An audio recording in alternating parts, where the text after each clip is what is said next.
A night of revelations on the great estate of Collinwood, of secret lives and relationships unmasked.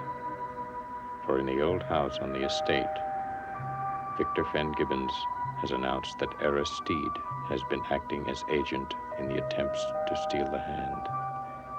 And when Magda tells what is the truth, that the hand is missing, Aristide becomes so angry that he is sent from the house.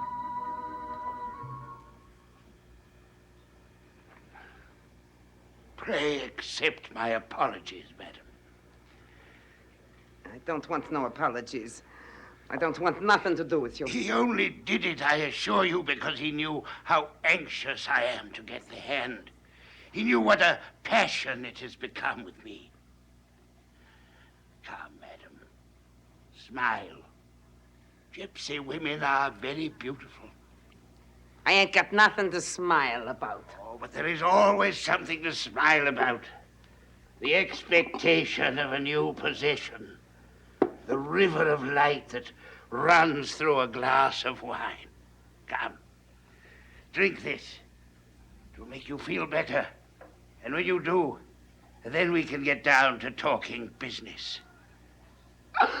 Magda, what's the matter? Quentin, his cuff buttons. Look at his cuff buttons. What about them? The mark. The same mark that was on Julianka's forehead. Oh.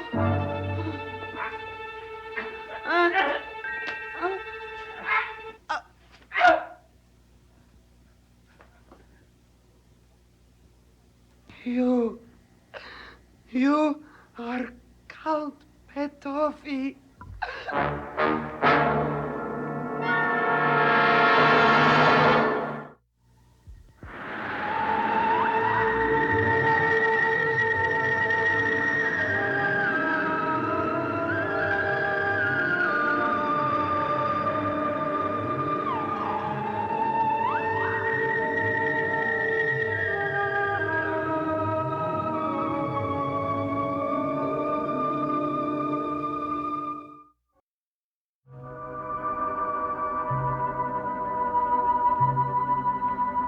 Guest who came to Collinwood in the guise of a proper English gentleman has been revealed as the notorious Count Petoffi.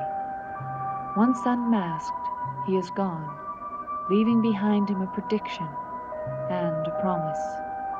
The prediction is that one by one, the inhabitants of Collinwood will face the truth about themselves. The premise is that, though he is gone, he will be there to see it.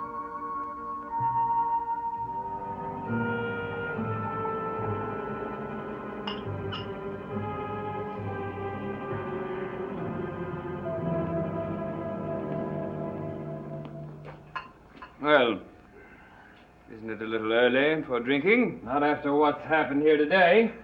Here, you'll need one too. I'll make my own decision about that, thank you. All right, Quentin. What has happened this time? Something terrible's happened to Jameson. What's wrong? Is the boy ill? Not physically. Then what's the matter? He's been possessed. Possessed? Well, that's the only explanation I have for the peculiar events that have happened here. What are you talking about? I'm telling you. Jameson has been possessed by Count Petoffi.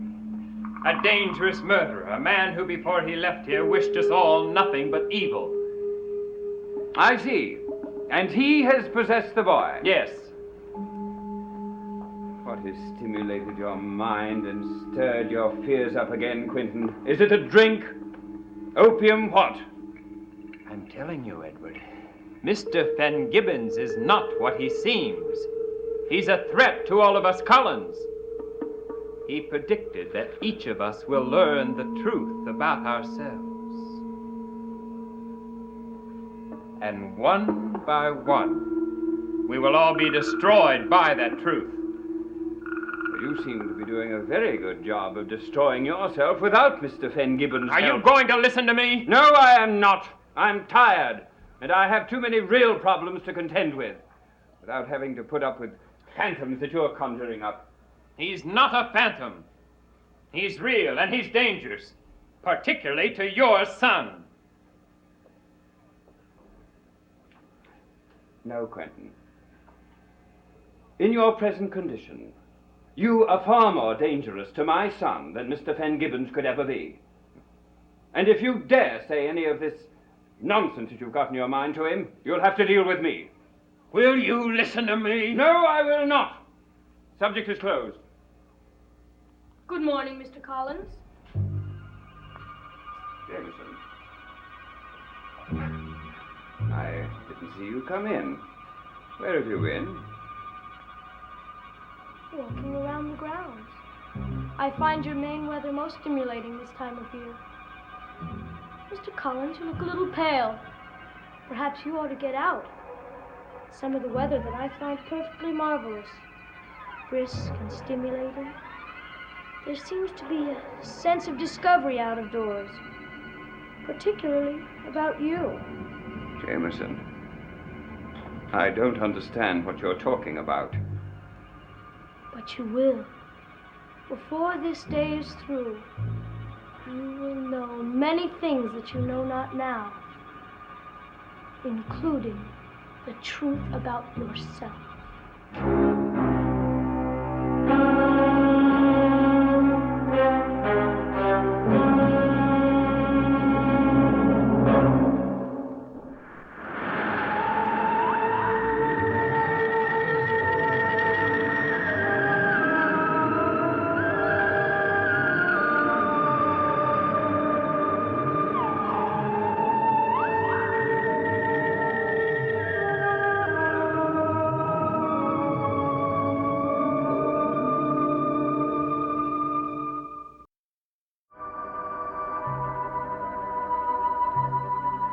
A visitor has just gone from Collinwood, vowing vengeance.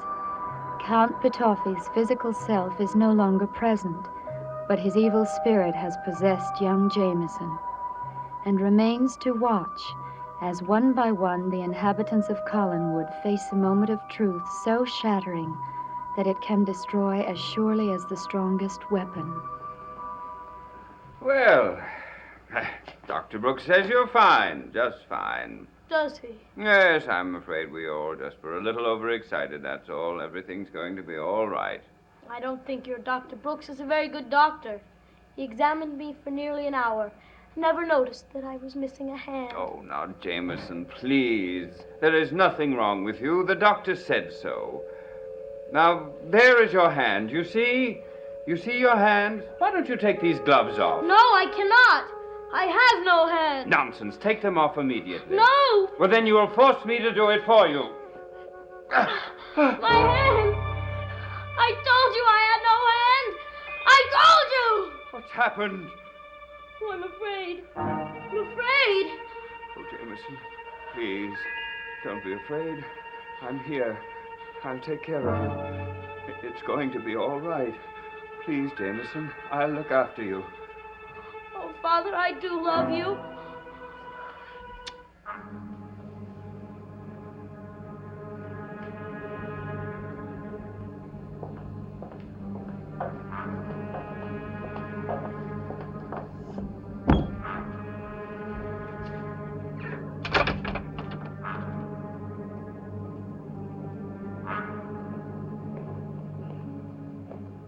What are you doing in here?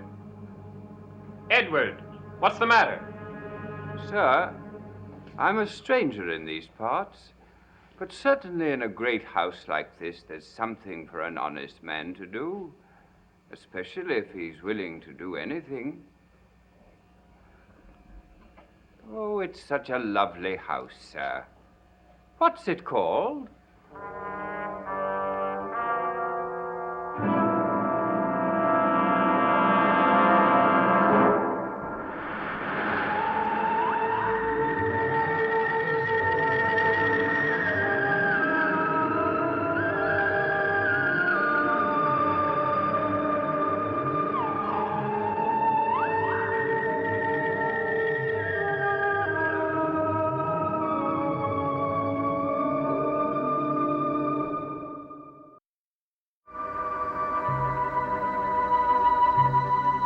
Though Count Petofi has left Collinwood physically, his evil spirit has taken cruel and complete possession of Jameson Collins.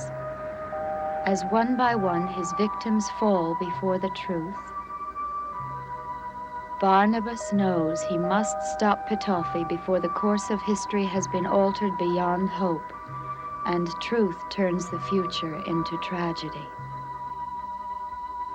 Some have faced their moment of truth. For others, the ordeal is yet to come. Edward Collins, servant. Beth Chavez, in bondage to the vampire, waiting to hear him call her. Gregory Trask, Magda Rocosi, Evan Hanley, Charity Trask, Slattern, who wants to sing and dance and show a painted face to the world. Oh, a fine lot, all of you. Oh, Mr. Collins. You are coming with me, Jameson. No, I'm not. No noise, no No, protest. let go. I said no noise.